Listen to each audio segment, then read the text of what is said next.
25 años de la lista de Schindler.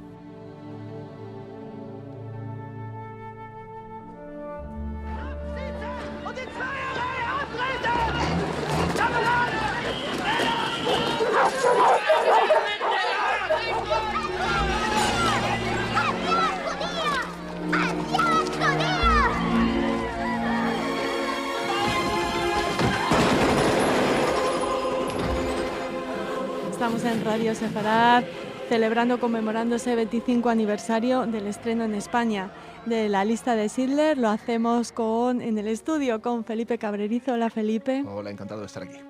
Un experto en cine, historiador, responsable de programación de lugares tan importantes como el cine del Círculo de Bellas Artes, y también contamos con Diego Moldes al teléfono. Hola, Diego. Hola, ¿qué tal? Buenas tardes. Diego Moldes, también colaborador habitual de la radio, ya saben, historiador de cine, cinéfilo, experto en cine judío, podríamos decir también, como Felipe, y con los dos vamos a dialogar acerca de esta película que, ¿cómo definiríais, Felipe? Pues hombre, una película imprescindible, creo yo, ¿no? Fue una película importantísima. Yo recuerdo cuando se estrenó en el cine una película además que venía con pocas expectativas, porque el Holocausto siempre había sido un tema un veneno para la taquilla, que dicen en Hollywood, ¿no? Y sin embargo fue una película que tuvo mucha importancia, tuvo un éxito monumental, estuvo refrendada por muchísimos premios, pero creo sobre todo que dejó una huella en la gente que la vio, ¿no? Yo por eso creo que la película, la mayor importancia que tiene es que es la gran película didáctica sobre la Shoah, en realidad. ¿Diego? Sí, vamos, coincido plenamente. Es una película que yo creo que a todo el mundo le pilló desprevenido. En España se estrenó en la primavera del año 94, unos meses después que en Estados Unidos, con los países de lengua inglesa, y realmente pues es cierto lo de veneno para la taquilla, porque nadie imaginó que una película en blanco y negro de más de 3 horas, de gran presupuesto, podía convertirse no solo en una obra maestra del cine, sino en un gran éxito comercial, ¿no? Que siempre eso decimos comercial en sentido peyorativo, pero tiene una virtud positiva que sirvió para dar a conocer a todo el mundo algo que ahora pensamos que era muy conocido, pero que para las generaciones más jóvenes el Holocausto era muy desconocido. Y sobre todo estaba el ejemplo relativamente reciente, ¿no? Porque el proyecto de esta película es de finales de los años 80, el proyecto de la película Holocausto, que se hizo como serie de televisión precisamente porque los distribuidores no creían que el cine del Holocausto podría funcionar en salas de cine, ¿no? Y películas anteriores sobre el tema de la Shoah habían tenido grandes fracasos en taquilla, ¿no? Prólogo.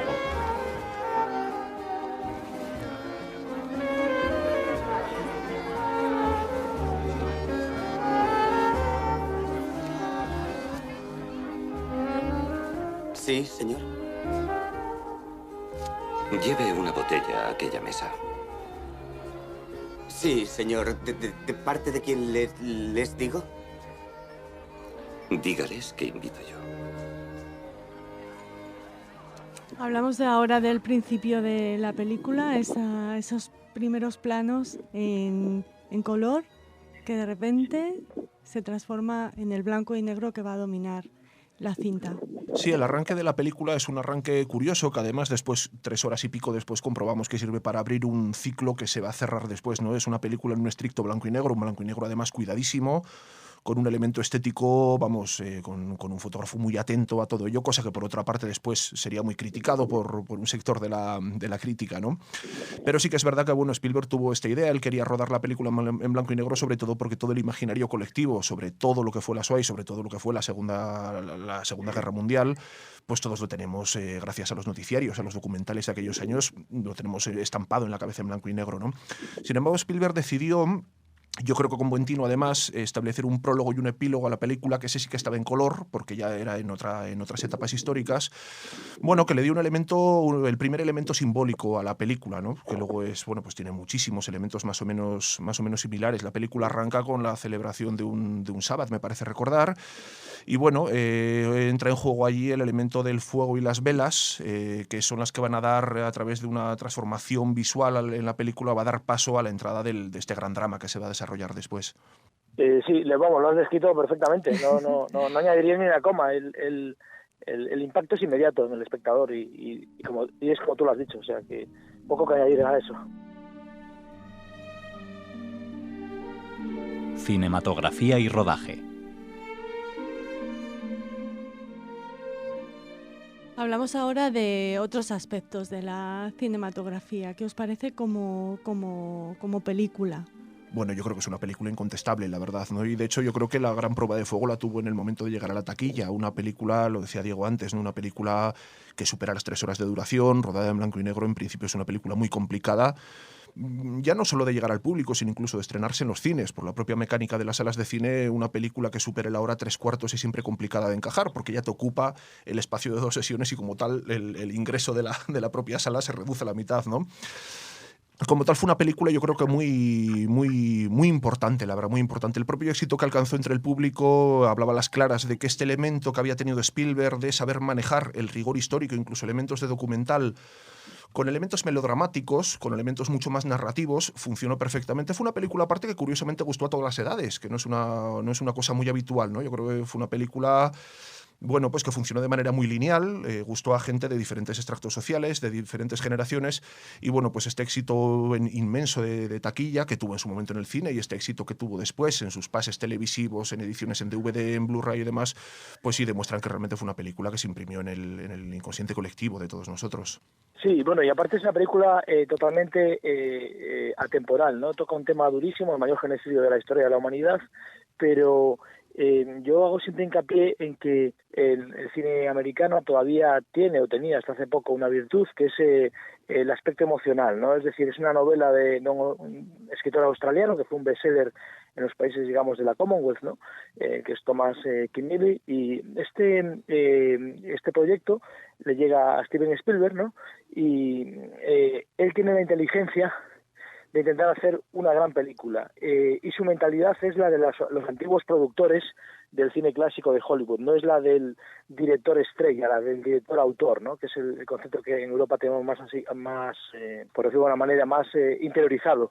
Yo le comentaba antes en micrófono, de fuera de micro, a Raquel, que una anécdota que me contó a mí Roman Polanski en persona en Madrid en el año 2005, desgraciadamente después de que yo hubiese ya escrito el libro sobre él, que él leyó, y él me contó una anécdota que yo desconocía, y es que la idea inicial de Spielberg era simplemente, una vez que tenían los derechos de esta novela y tenían el guionista que era Steven Zaillian, la idea de Spielberg era producir la película, no dirigirla, ¿no? Porque era un tipo de cine que él no hacía, ¿no?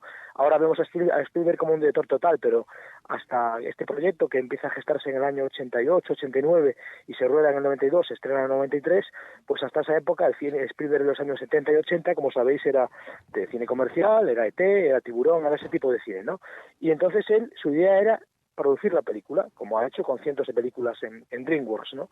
¿Qué ocurre? Que se va con Harrison Ford, que también es judío, por cierto, cosa que poca gente sabe porque lo es por parte de madre, no por parte de padre, que es de origen irlandés, y Harrison Ford y Spielberg van a Ibiza, a la mansión que tenía entonces Polanski en Ibiza, y le intentan convencer de que ruede la película, que la dirija Polanski, ¿no? Está una semana con él, viendo guión y demás. El impacto emocional es tan fuerte que Peter Polanski le dice que no puede dirigir la película porque algunos personajes que aparecen en la historia real, porque no hemos dicho que es una historia real, aunque todo el mundo lo sabe, conviene recordarlo, de Oscar Schindler, ¿no? De la famosa lista, y entonces que hay personajes, que fueron amigos o conocidos o familiares lejanos de los padres, el padre y la madre del propio Polanski, ¿no? El apellido original era Liebling. Y entonces que no se veía capaz de dirigir la película porque le resultaba muy fuerte emocionalmente. Transcurre en Cracovia, como recordáis. Años después, con el mismo equipo, entre ellos el director de fotografía, que es Janusz Kaminski, que era un joven polaco entonces, que estaba fracasando en Hollywood, y que el propio Polanski le recomienda a Spielberg para que haga la fotografía en blanco y negro, ¿no? Entonces Polanski le dice a Spielberg que por qué no dirige la película, ¿no? Sí, y le dice, no, es que yo soy judío de tercera generación, nieto de judíos alemanes, pero yo no estoy preparado para este tipo de cine. Y dice, no, puedes dirigirla perfectamente. Al final el papel que iba a hacer Harrison Ford lo hace Liam Neeson, si recordáis, y la película es el éxito un éxito de más de 300 millones de dólares, y una película que marca toda la historia del cine, no solo del Holocausto, sino la historia del cine, ¿no? A veces los proyectos surgen por casualidad, incluso cuando hay una estrategia detrás planteada. Y este caso para mí es un ejemplo perfecto de ello, ¿no? Y me alegra de que cuando vi El pianista y luego estudié sobre la película de Polanski, vi que había concomitancias y que el equipo que había utilizado Polanski en El pianista, que es la otra gran película del Holocausto, a mi juicio, era el mismo, director de fotografía, escenarios, diseñador de producción, vestuario, el fotógrafo, era el mismo equipo que le había recomendado Polanski a Spielberg, porque una de las cosas que hace que la película sea verosímil hoy en día, y con esto ya acabo mi largo speech, es que es Polonia, es decir, la película no parece una película hecha en Estados Unidos, y yo creo que eso le da una credibilidad a la cinta que la va a hacer atemporal, ¿no? Sí, es muy interesante esto que dice Diego, porque es verdad que hoy en día tenemos una visión sobre Spielberg que no coincide para nada con la que había a principios de los 90. De hecho, en los momentos en los que Spielberg estaba en Cracovia rodando la película, estaba realizando el montaje de Parque Jurásico, que era la gran película que tenía, el gran proyecto que tenía entre manos, que era lo previsible en él, desde luego, ¿no? El proyecto llevaba circulando muchísimos años por Hollywood, era uno de estos proyectos que parecían malditos, que siempre circulan por allí, van pasando de mano en mano, y hasta que Spielberg no se hace con los derechos, no parece que la película se va a lanzar hacia adelante. Él, en principio, no se ve capacitado para hacer una película que tiene una implicación emocional pues fuera de toda la norma de lo que había sido su carrera, y por esto él decide convertirse en productor. Y es curioso ver que hay un largo listado de directores con los que estuvo tratando, algunos de manera bastante avanzada para llevar adelante la película, ¿no? Es cierto que Polanski... Billy Wilder, creo. Sí, también. Billy Wilder era uno de ellos, que ya estaba retirado del cine, pero él claro, él también había conocido el auge del nazismo en Centro Europa a principios del siglo XX, y bueno, se veía implicado con todo aquello, y bueno, tuvo incluso un amago de regresar a la dirección en aquellos años. Y bueno, yo creo que al final la opción de Spielberg fue la mejor, que fue dirigir él mismo. Porque... De hecho, la madre de Billy Wilder falleció exactamente igual que la de Polanski en los campos de concentración en Auschwitz. Uh-huh. Sí, y bueno, yo por eso te digo que bueno, al final decía siempre, yo creo que decía Polanski también, ¿no? Después de ver la película, que el gran triunfo de Spielberg era la posibilidad de tener un elemento objetivo en la mirada sobre la película, porque es verdad que él era un proyecto que pues todavía lo tenía que madurar un poquito más, del mismo modo que un director de los que pasó por aquella nómina de posibles directores era Scorsese, que es un director excelente desde luego, pero que bueno, no tiene nada que ver con esa historia. Él procede de una familia italoamericana y ha tenido otra vida completamente diferente, y es posible que el proyecto se hubiera estrellado en unas manos de alguien que no tuviera una vinculación emocional con la historia que se estaba desarrollando. Hablando del rodaje, también comentabas que estaba editando Spielberg Parque Jurásico, sí. Y por lo visto el rodaje fue tan duro, seguro que conocéis la anécdota, la historia, que hablaba con Robbie Williams todos los días para que le animara, ¿no? Sí, Robin Williams era muy amigo de Spielberg, y era pues ya se sabe cómo era, un personaje hiperactivo. Sí, fue aparte un rodaje larguísimo, fue una película difícil de rodar, con una planificación enorme, con muchísimos planos, muchísimas secuencias, muchísimo movimiento de extras y de actores también, y tratando un tema que no era el más sencillo, desde luego, ni mucho menos, ¿no? Y bueno, sí, Spielberg siempre cuenta que fue un rodaje particularmente difícil, se extendió muchísimo en el tiempo, y bueno, la propia implicación que tenía él con todo lo que allí se narraba, pues no le hizo fácil el trabajo. Sí, a mí me parece importante, aparte de los aspectos puramente cinematográficos que son más visuales y en un programa de radio es más difícil de relatar al oyente, ¿no? Hacer hincapié en el origen de la novela, ¿no? Es decir, estamos hablando de, como tú decías, un proyecto que se dilató mucho en el tiempo. La novela, que en España la conocimos en el año 84 en la editorial Edasa, se publica en Australia en 1982, y esta novela está 10 años pululando por Hollywood prácticamente hasta que se inicia el rodaje, y Spielberg llega a través de ella, según yo había leído, a través precisamente, y esto es lo importante para este tipo de emisora en la que estamos hablando, que es a través del superviviente de Auschwitz, que es el productor Branko Lustig, que es un productor que todavía vive, octogenario, ya muy mayor, y que yo creo que es el que realmente, Branko Lustig, como superviviente de la Shoah, el que le da a Spielberg la idea de Europa. Es decir, al fin y al cabo es un judío croata que va a Estados Unidos, pero que su origen es europeo, y creo que la película contiene el grado de espectacularidad y de emocionalidad del cine americano, muy dinámico, ¿no? No es una película para nada aburrida pese a su duración, y luego el rigor compositivo, el rigor histórico, historiográfico que tiene el cine europeo, que siempre ha tenido Europa, ¿no? Creo que esas dos, digamos, columnas hacen que la película nunca se caiga, y estoy seguro que dentro de 100 años la verá un niño chino o de Yakarta o de Sudáfrica y la entenderá exactamente igual que cuando nosotros la vimos de adolescentes en los cines españoles, ¿no? Simbolismo. La música de Williams y Perlman.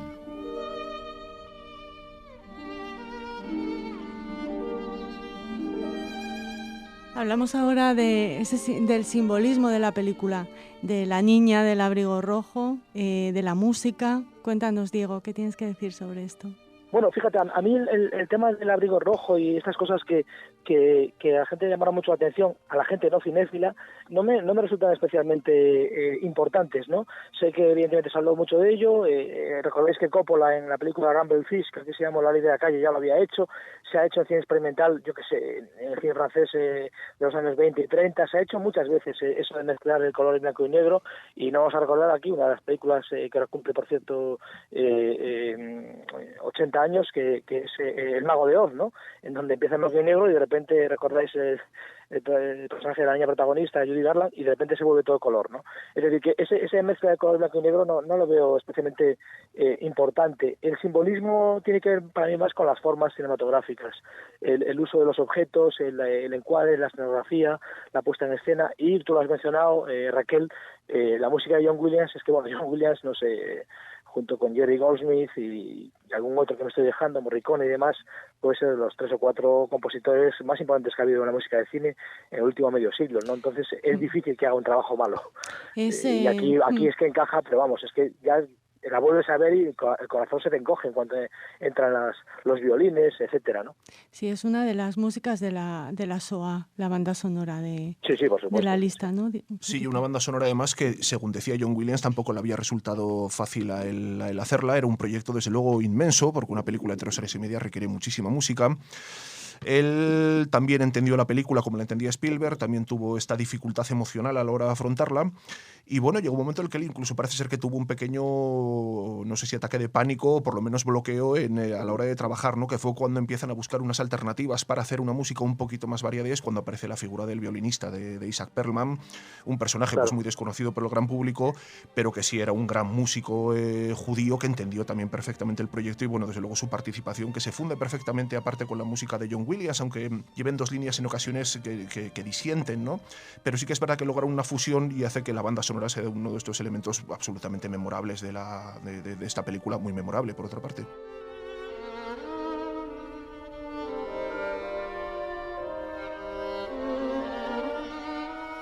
Otros cineastas sobre la película. Hemos citado a Billy Wilder, a Roman Polanski. No hemos hablado de Claude Lanzmann, Felipe. Nuestro viejo amigo, Claude Lanzmann. Sí, bueno, fue al margen del éxito de la película o de lo que llegó al público general de la película, la lista de Schindler también suscitó un debate, bueno, pues más cerrado, más académico, podemos decir, que a mí me parece un debate muy interesante y bueno, del que ya hemos hablado alguna vez aquí en Radio Sefarad, ¿no? La primera persona que criticó abiertamente la película fue Claude Lanzmann, que era por otra parte el referente que tenía Spielberg. Él había visto SOA, había quedado completamente impactado con todo aquello y lo tenía un poquito como referente a la hora de trabajar la película. Cuando estuvo Lanzmann en Madrid, yo recuerdo que le pregunté por este asunto y él me contaba además que él había visto la película invitado por Spielberg. Spielberg quería que la viera, él no quería viajar a Los Ángeles, por lo cual terminó yendo Spielberg con las latas de película debajo del brazo hasta París para hacer una proyección privada. Sí, y ahí él le dijo, después de verla, pues Spielberg debió pasar la sesión muy nervioso, además esperando el placet de Lanzmann, y según me contaba Lanzmann, al terminar se levantó y le dijo, esto es una mierda, y se fue de allí. Yo creo que Lanzmann es muy riguroso con esa historia y nos abre este terreno de este debate tan complicado, ¿no? Que es la manera de representar el Holocausto, la manera de representar la SOA en el cine. Es un tema bastante complicado, sobre el que se ha hablado muchísimo. Es un debate que arranca sobre todo en el año 60, cuando se hace una película italiana que se llama Capó, que era la primera película más o menos importante que se hacía sobre el Holocausto. Y la película terminaba con una secuencia que levantó mucha polémica en su día. Es una película interesantísima, desde luego, que retrata la vida cotidiana en un campo de concentración, pero que terminaba con la muerte de la protagonista en un plano tremendamente estético, con una música muy melodramática. los airadísimos jóvenes de Cahiers du Cinéma, que eran los críticos más virulentos de aquellos años, criticaron mucho la película y decían que no se podía hacer un melodrama, no se podía jugar al melodrama con un tema tan sumamente terrible como este, ¿no? Ese es un tema que después ha ido surgiendo prácticamente en cada película importante que se ha hecho sobre el tema. Yo recuerdo la polémica que se levantó, por ejemplo, cuando hizo Benigni la suya, ¿no? Que había gente que se indignaba diciendo que esto no se podía transformar en comedia. Y es una cuestión que a nivel ético yo lo entiendo, desde luego, y creo que cualquiera lo entiende. Aquí entraron prácticamente todos los directores, o los directores más polémicos, desde Godard o Haneke, han dicho horrores sobre la lista de Schindler. Y es verdad que no les falta razón, es cierto que no se puede representar, no es del todo ético representar a una cosa tan terrible, una masacre de este calibre, con unos elementos que intentan hacerlo estético, que intentan hacerlo bonito, ¿no? Pero al mismo tiempo, y yo me retrotraigo un poquito a lo que decíamos al principio, ¿no? Yo creo que esto también es una discusión que no debe salir de estos círculos académicos, porque yo decía antes que a mí me parece que el gran mérito de la lista de Schindler, sobre todo, es ser una película profundamente didáctica. A principios de los 90, que es cuando empieza a crecer el negacionismo, cuando empiezan a morir ya prácticamente todos los supervivientes de los campos de concentración y no queda gente, o prácticamente no queda gente que pueda contar lo que fue aquello, parece que se empieza a cubrir de un manto de olvido todo lo que había pasado, ¿no?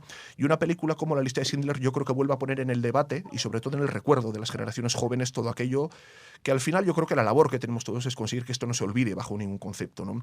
Por eso, bueno, es un debate que está ahí, que yo creo que es interesante, un debate intelectual sobre todo, pero que yo creo que también que hay que ser un poquito laxos a la hora de aportar algo a ello, porque yo creo que sobre todo la importancia de todo esto es que la gente, las nuevas generaciones, los chavales entiendan que esto sucedió y que no se debe repetir nunca más. Bueno, totalmente de acuerdo, Felipe. Es que realmente el debate fue y es completamente baladí. Yo he escrito en mi libro El cine europeo las grandes películas sobre la película de Gillo Pontecorvo, la de Capó, y también sobre La vida es bella de Benigni. Y es recurrente desde hace medio siglo más o menos y no lleva a ningún lado. El propio Imre Kertész, el premio Nobel de judío húngaro, también criticó la película porque decía que era imposible asumir esos puntos de vista si no se había estado en un campo de concentración. Me parece absurdo, del mismo modo que una persona puede hacer una película sobre la Shoah o sobre el mundo judío sin ser judío y no por ello es menos válido el enfoque. También es cierto que lo que hace Claude Lanzmann y lo que hicieron los cayeristas es un poco, no solo baladí, sino que es inútil realmente, porque él ya había hecho Shoah, con los restos de Shoah ha hecho el último de los injustos, ¿no? Otro documental fabuloso, y bueno, no podemos pretender que si él ha dedicado 15 años de su vida a hacer eso, con todos los testimonios de los supervivientes, y ha hecho ese monumento que es la cima del cine documental, que es Shoah, no puede pretender que durante el tiempo que transcurra después los demás directores van a tener que asumir ese enfoque. Creo que sería absurdo porque sería intentar seguir una línea que en sí misma ya está agotada, evidentemente. No entendí nunca la actitud de Lanzmann y sobre todo la humildad de Spielberg de molestarse efectivamente en que viese la película, porque él evidentemente con esto no buscaba ganar dinero sino un respaldo intelectual como cineasta, ¿no? Entonces eso me pareció muy injusto y yo no soy especialmente Spielbergiano, no soy un tío que defienda el cine de Spielberg a capa y espada, tiene ciertos errores, una filmografía ya bastante larga y como todo el mundo se puede equivocar o puede hacer grandes películas, pero me pareció que era innecesario, ¿no? Y que a veces en la vida hay que saber entender que, como tú bien has dicho, la finalidad didáctica, incluso aunque sea gran espectáculo y cine de consumo y cine comercial, puede estar por encima de el debate intelectual, que es necesario, por supuesto que es necesario, pero hay que entender que la inmensa mayoría de las personas no leen temas sobre el Holocausto y tampoco tienen conocimientos históricos o han dejado de tenerlos o ya no le interesa el tema. Entonces, todo acercamiento que sirva para combatir la lacra, que por cierto está creciendo ahora mismo, del antisemitismo, bienvenido sea, venga de Hollywood o de Bollywood o de Polonia, me da igual de donde venga. Entonces, me parece que es importante que lo hayas reseñado y defiendo tu postura también al respecto. Es curioso además que así como Capó, decíamos antes, la película de Pontecorvo había creado esta polémica por su secuencia final en la que se veía a Susan Strasberg clavada en una alambrada. El traveling es una cuestión moral, ¿no? Sí. Eso es, sí. Aquí, sin embargo, la lista de Schindler venía sobre todo las críticas por dos secuencias que son las más polémicas, creo que hoy en día también las que más chirrían del asunto. De eso vamos a hablar ahora mismo.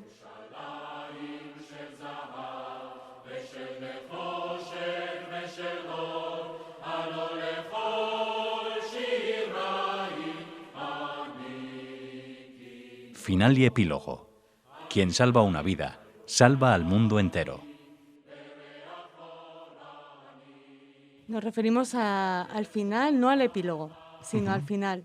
Esa frase que ya ha pasado, que ha trascendido la película, que es quien salva una vida, salva al mundo entero, que para muchos se estropea, no sé qué opináis vosotros, con ese ataque un poco melodramático de Oscar Schindler diciendo si hubiera vendido mi anillo, mi reloj, hubiera salvado no sé cuántos, o el coche, no sé qué. ¿Qué os parece esa escena que no es el final de la película, pero que sí cierra la historia de Schindler con los judíos que había protegido, los judíos de la lista de Schindler? Bueno, hay dos secuencias particularmente polémicas en la película. Una es esta que tú describías ahora y otra es la famosa escena en la que las mujeres entran en una habitación que no sabe muy bien si van a ser gaseadas y finalmente terminan pues, siendo unas duchas, ¿no? Se sabe que es Auschwitz. Sí.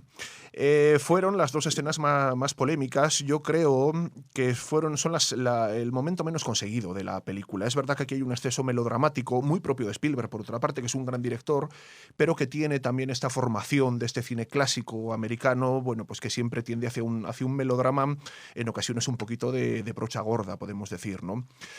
Es cierto que son escenas que no son las mejores resueltas, ni de la lista de Schindler, ni mucho menos. También es verdad, me parece que se ha puesto un enfoque con demasiada inquina sobre ellas en una película de 3 horas y cuarto, 3 horas y media, larguísima y perfectamente planificada. Es una película completamente irreprochable, además, ¿no? O sea, cuando vas viendo es que no hay una sola escena en la que no haya un detalle que veas el trabajo de planificación conjunto que se ha hecho por la película, ¿no?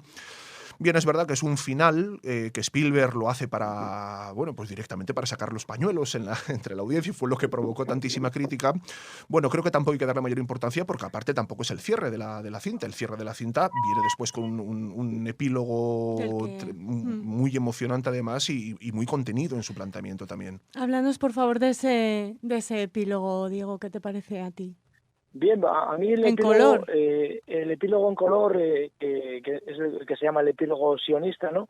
Me genera, digamos, una sensación contradictoria en el sentido de que, por un lado, cumple una función positiva, que es la legitimación del Estado de Israel, que es algo que gente como Simone de Beauvoir o Zygmunt Bauman intentaron explicar, dando a entender, y cito a dos pensadores de izquierdas, uno polaco y una francesa, porque se asoció a partir de cierto tiempo, sobre todo en la guerra con el Líbano en el año 82, pero ya en el 73 con la de Yom Kippur, se asoció el sionismo a un movimiento de derechas cuando era justo lo contrario, el movimiento bundista que venía del socialismo de la antigua URSS y del antiguo Imperio Ruso anteriormente, y que era un movimiento que surge en la década, incluso antes de Goebbels, en los años 1880, ¿no? Entonces se asoció, como digo, el hecho de que tuviese tanto éxito la película, se asoció a que, digamos, el capital, es decir, la derecha, estaba apoyando el sionismo a través de esta película, ¿no?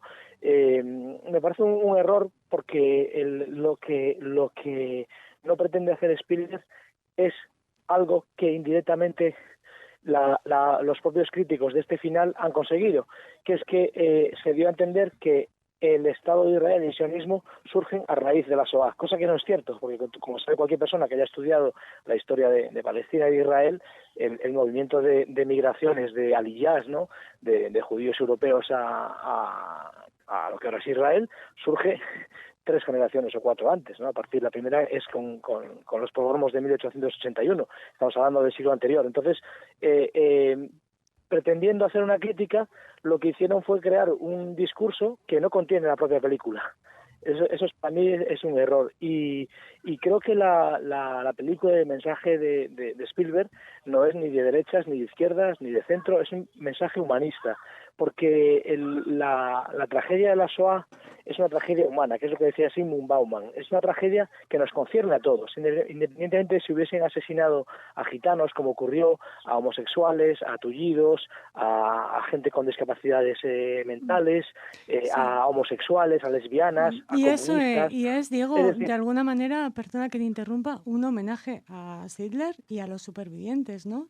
Por supuesto, eso es lo que quiero decir, pero quiero decirte que el error sería pensar que el Holocausto fue una cuestión judía, que es lo que dice Bauman, y es lo que Spielberg intenta contar mediante una película de ficción que evidentemente se basa en hechos reales, ¿no?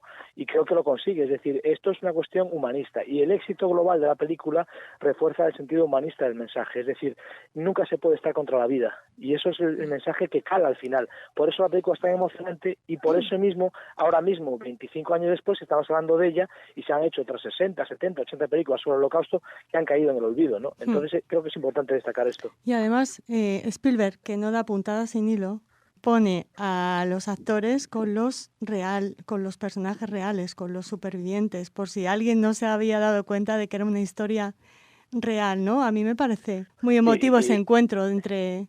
No, tanto es así que muchas veces se dice que la vida imita el arte, a veces ocurre al revés, la ficción acaba repercutiendo en la realidad positivamente. A raíz de la película y de ese epílogo y de las conciencias que removió, se ha creado una fundación que se llama el SOA Foundation, que está en la Universidad del Sur de California, donde había estudiado Spielberg, que está haciendo una labor fantástica para la recuperación de películas, fotografías, material audiovisual relacionado con ese mundo y con la fase inmediatamente anterior a los años 40, ¿no? Hágame una bisagra. A la orden. La escena. Despedimos esta parte del programa, pero antes quería conocer vuestra escena, vuestro diálogo, vuestro fotograma preferido de la lista de Schindler. Felipe. Uy, pues me lo pones muy difícil, la verdad, pero es una película tan sumamente homogénea y tan sumamente bien planificada que me resulta muy complicado quedarme con una. Desde luego siempre queda, yo creo en la memoria de todos nos ha quedado aquellos 15-20 minutos en los que, bueno, pues se cuenta todo el problema que había ahí en el gueto de Cracovia, ¿no? Cuando están echando de allí a los judíos. La liquidación del gueto. Sí, es magistral, la verdad, o sea, está perfectamente realizada y yo creo que es uno de los momentos culminantes de la película, pero no el único para mí, porque sí que es verdad que es una película en la que es difícil poder señalar algo en concreto porque yo creo de principio a fin es una película excelente, la verdad. Ese pianista alemán interpretando le pregunta, ¿es Bach? Mientras están asesinando. ¿Y la tuya, Diego? Bueno, a mí no me gusta decir una en concreto. Ya. Creo que el mensaje es que los oyentes vuelvan a ver la película. Yo, de hecho, lo voy a volver a hacer porque me han entrado ganas de volver a verla y sé más por lo que estabais relatando. La que más me impactó cuando vi la película, que yo creo que, si no me equivoco, tendría 17 años cuando se estrenó en España, y me impactó profundamente hasta el punto que me ha llevado a escribir un libro sobre los judíos en el mundo moderno, a ver muchísimo cine, leer muchísimos libros. Despertó en mí una conciencia sobre qué era el pueblo judío, y eso también ha sido importante para mi propia formación humana, ¿no? Porque creo que el judaísmo es un humanismo, ¿no? Y me quedó muy, muy impactante, no precisamente la parte de Liam Neeson, ¿no? Sino la parte del nazi. Es decir, hay una secuencia que están, creo que en una torreta, y el primer plano subjetivo en donde tú ves el campo de concentración desde el punto de vista del nazi, me impactó porque por primera vez vi el campo de concentración a través de los ojos de un nazi, ¿no? Y eso me resultó muy impactante, ¿no? Ahora estoy viendo la serie esta de The Man in the High Castle, ¿no? Que es una distopía a partir de que hubiese pasado si hubiesen ganado los nazis la guerra y los japoneses, y he vuelto a recordar esa breve secuencia o plano, ¿no? Pues en esa perspectiva recuerdo una de las escenas que más me impresionaron a mí, que es cuando asesina al chico que le servía en casa por no poder conseguir que limpiara las manchas de su bañera. Es que hay miles de escenas. Sí, bueno, aparte es que hemos pasado por encima del personaje de Amon Goth, ¿no? Que es uno de los grandes momentos de la película, también es uno de los grandes supervillanos de la historia del cine, personaje además completamente real. Se contaba también el rodaje como uno de los supervivientes, al ver a Ralph Fiennes, que era en aquel entonces un actor desconocido, al que Spielberg había elegido después de verlo en el teatro, y buscaba precisamente una persona, un rostro que no fuera popular, ¿no? Y uno de los supervivientes recordaba cómo al verlo vestido como Amon Goth, él volvió a sentir el mismo terror, ¿no? de aquel momento. Él hace un gran papel, desde luego, y bueno, el guionista hace una descripción perfecta de este personaje, un auténtico psicópata. La relación envuelto en con esta máquina Helen de matar. Hirsch, Sí, sí, bueno. Creo Sí. que Ralph Fiennes y Ben Kingsley están más acertados en sus papeles que Liam Neeson. Y es un actor que me gusta, Liam Neeson, pero creo que ellos están muchísimo más ajustados al papel, Ben Kingsley y Ralph Fiennes. Diego y Felipe, nos hemos acercado casi al metraje de, de la propia película. Seguiríamos hablando horas y horas con vosotros y de la lista de Schindler. Continuamos un poquito aquí en Radio Sefarad en este homenaje a esta película con motivo de su estreno hace 25 años en nuestro país. Gracias a los dos. A vosotros.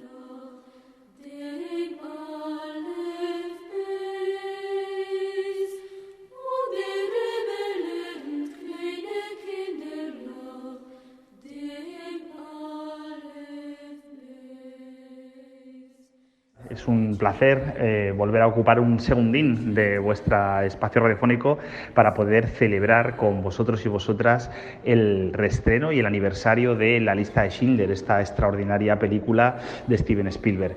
Aarón Rodríguez, doctor en comunicación audiovisual. Yo creo que desde los estudios de narratología, La lista de Schindler fue un auténtico bombazo, no diré una revolución, porque precisamente la gran revolución, entre comillas, de La lista de Schindler fue demostrar cómo los grandes trucos de la construcción habitual de guiones, de relatos cinematográficos, podían aplicarse con corrección a una historia fundamentada o basada en torno al Holocausto. Esto no es nada sencillo, evidentemente hay antecedentes, hay extraordinarias películas con una gran construcción sólida de relato clásico. Lo que pasa es que aquí Spielberg lo llevó a un nuevo nivel, es decir, por un lado cogió toda su experiencia como contador de historias, en el mejor sentido de la palabra, y lo aplicó a el análisis, el recorrido y también la mostración del que probablemente sea uno de los grandes traumas historiográficos del siglo XX.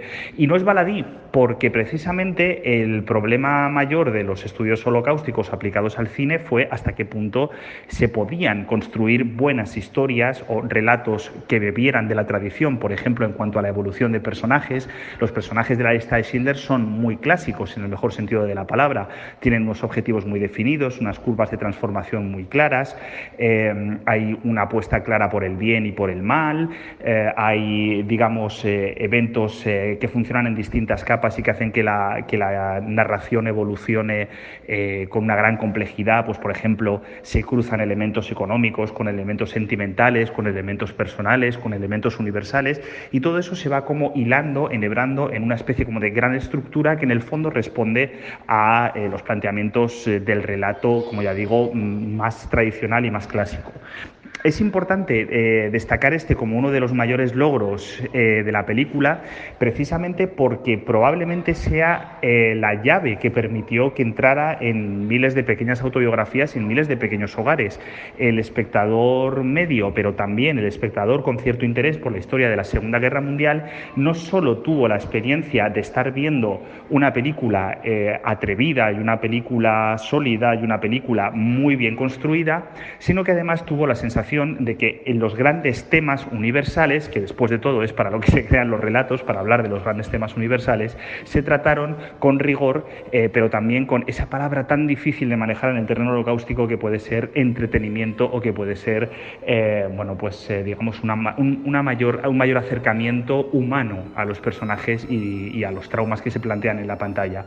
Así que yo creo que es un buen momento y tenemos una buenísima excusa para volver a verla, para recuperarla y sobre todo disfrutar eso tan grande que es el pulso narrativo de Spielberg, su inmensa capacidad para contar historias, para emocionar y por lo tanto, después de todo, para dar respuesta de alguna manera a las grandes preguntas. Muchas gracias y espero que nos oigamos muy muy pronto.